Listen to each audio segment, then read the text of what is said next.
தலைப்பு ஒரு நொடி போதும் அர் ரஹ்மானாக இருப்பவன் அல் முமீத்தாக மாறுவது.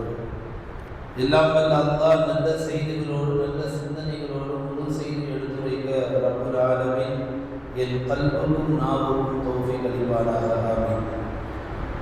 கண்ணியமானவர்களே, அல்லாஹ் தஆலா தன்னுடைய பொறுப்பில், இன்னும் சொல்ல போனால் தனக்கென்று எந்த கடமையும் அல்லாஹ்வுக்கு இல்லை.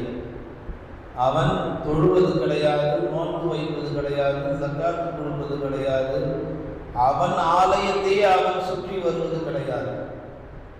அல்லாஹ் ஒரு அமல் செய்கிறான் என்று சொன்னால் அது ஸலவாத் மட்டும் நபிகளார் மீது அல்லாஹ் சொல்லுகிறான் என்பதாக குர்ஆனிலே அல்லாஹ் பேசுகிறான். அதை தாண்டி அல்லாஹ் எந்த அமலும், அல்லாஹ்வுக்கு எந்த கடமையும் இல்லை. எந்த கடமையும் இல்லாத அல்லாஹ் ரப்புல் ஆலமீன் தன்னுடைய காரியங்களை மிக சரியாக, மிக கவனமாக, மிக பொறுப்பாக அவன் நிறைவேற்றுகிற பொழுது, அவனுடைய அடியார்களாகிய நாம் செய்ய வேண்டிய கடமைகளில் குறை வைக்கிற பொழுது, கொஞ்சம் கவனம் தவறுகிற பொழுது, பொடுபோக்காக வாழ்கிற பொழுது அல்லாஹ் கொஞ்சம் கோபம் அடைகிறான். அப்படி அவன் கோபம் அடைந்து உலகத்தில் எந்த பகுதியில் அவன் சோதிக்க வேண்டும், அவனுக்கு மாறு செய்தவர்களுக்கு அவன் தண்டனை வழங்க வேண்டும் என்று அவன் நாடுகிறானோ, அந்த பகுதியில் உள்ள மக்களை அல்லாஹ் தஆலா தன் கோப பார்வையினால் என்ன செய்கிறான்? சோதிக்கிறான். அப்படி சோதிக்கிற பொழுது அந்த சோதனையிலிருந்து அந்த மக்களை காப்பாற்றுவதற்கு அல்லாஹ் ஒருவனை தவிர வேறு யாரும் இல்லை என்பதுதான் குர்ஆனுடைய வசனம். பார்த்தவர்களே, அந்த அடிப்படையில் ஒரு நொடி போதும் அர் ரஹ்மானாக இருப்பவன் அல் முமீத்தாக மாறுவது. அரபியிலே அல்லாஹ் தஆலாவுக்கு அர் ரஹ்மான் என்று சொன்னால் கருணை என்று அர்த்தம். அரபியிலே அல் முமீத் என்று சொன்னால் மரணிக்க செய்பவன் என்று அர்த்தம். அல்லாஹ்வுக்கு 99 திருநாமங்கள் இருக்கிறது. ஒவ்வொரு பெயருக்கும் ஒவ்வொரு அர்த்தம் இருக்கிறது. அர் ரஹ்மான் கருணையாளனாக இருக்கிறான் அல்லாஹ். வாழ்நாள் முழுக்க நமக்கு கருணை மழையை பொழிந்திருக்கிறான். தாயின் கருவறையிலிருந்து உருவாகியதிலிருந்து இந்த உலகத்தில் நாம் வாழ்கிற அத்தனை சுகபோக வாழ்க்கை வரைக்கும் அவன் நம் மீது விட்ட கருணை தான். அப்படி காலமெல்லாம் அவன் கருணையாளனாகவே இருக்க வேண்டும் என்பதும் அவசியம் இல்லை. ஏனென்றால் 99 திருநாமங்களில் அர் ரஹ்மானாக இருப்பவன் அவன் நாடினால் அல் முமீத்தாகவும் மாறுவான். அல் முமீத் என்று சொன்னால் மரணிக்க செய்பவன்.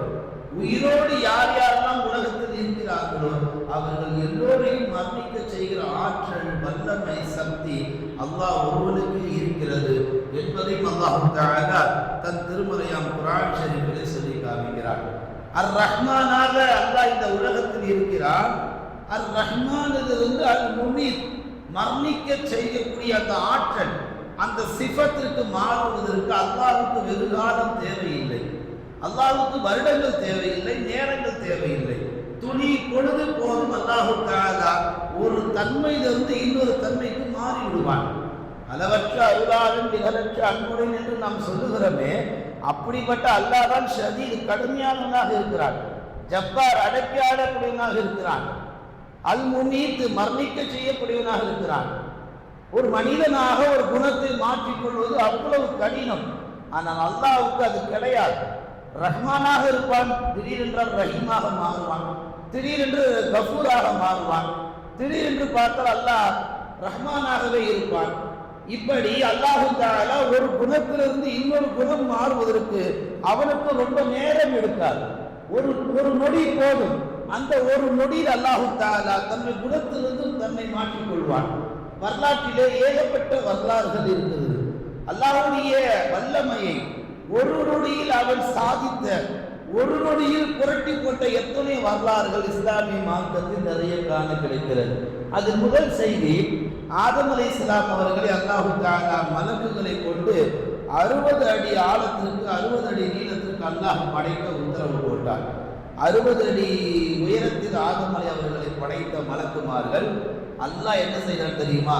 தன் ரூஹை கொண்டு ஒரு காற்றை உள்ளே அனுப்பினான். அந்த காற்றை உள்ள போனதற்கு பின்னால்